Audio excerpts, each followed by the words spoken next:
5 August বেলা 12টা রাজধানীর চানখারপুল এলাকা।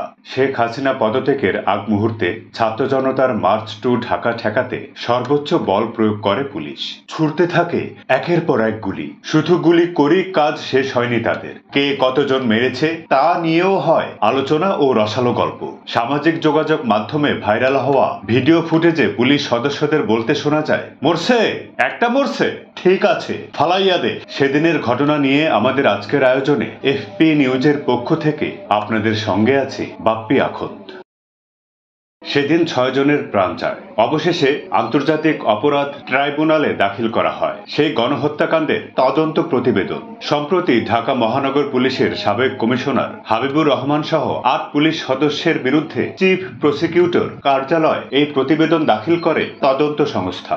জুলাই আগস্টের গণ আন্দোলনে গণহত্যা ও মানবতা বিরোধী অপরাধের অভিযোগে যেসব মামলা হয়েছে তার মধ্যে এটি প্রথম তদন্ত প্রতিবেদন। চিফ প্রসিকিউটর মোহাম্মদ তাজুল ইসলাম জানান, 90 পৃষ্ঠার প্রতিবেদনটি সাক্ষী হিসেবে 79 জনের জবানবন্দি, 19টি ভিডিও ফুটেজের বর্ণনা, বিভিন্ন পত্রিকায় প্রকাশিত 11টি প্রতিবেদন, 2টি অডিও রেকর্ডের অনুলিপি, 6টি ডেথ সার্টিফিকেট এবং আরও 11টি দালিলিক নথি রয়েছে। 6 মাস 13 দিনের তদন্ত শেষে প্রতিবেদনে বলা হয়, ছাত্র জনতার গণ আন্দোলন চলাকালে রাজধানীর চানখারপুল এলাকায় আসামিরা নিরস্ত্র ও শান্তিপূর্ণ আন্দোলনকারীদের উপর প্রাণঘাতী অস্ত্র ব্যবহার করে 6 জনকে হত্যা করে।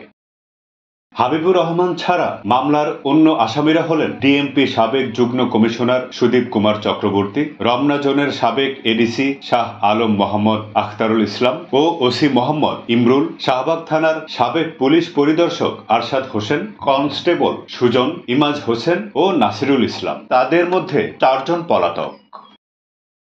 হাবিবুর রহমান ছাড়া চানখারপুলে 6 জনকে হত্যার ঘটনায় সাবেক প্রধানমন্ত্রী শেখ হাসিনা ও সাবেক স্বরাষ্ট্রমন্ত্রী আসাদুজ্জামান খান কামালের সম্পৃক্ততা পেলেও তাদের কেন আসামি করা হয়নি এ বিষয়ে তাজুল ইসলাম বলেন, যেহেতু তাদের বিরুদ্ধে ঊর্ধ্বতনের আদেশ নির্দেশের তদন্ত চলছে, সেজন্য তাদের এই মামলায় আসামি করা হয়নি। তবে তারা নির্দেশদাতা ও পরিকল্পনার যে ভূমিকা রয়েছে তাদের, সেটার বর্ণনা এই তদন্ত প্রতিবেদনে রয়েছে।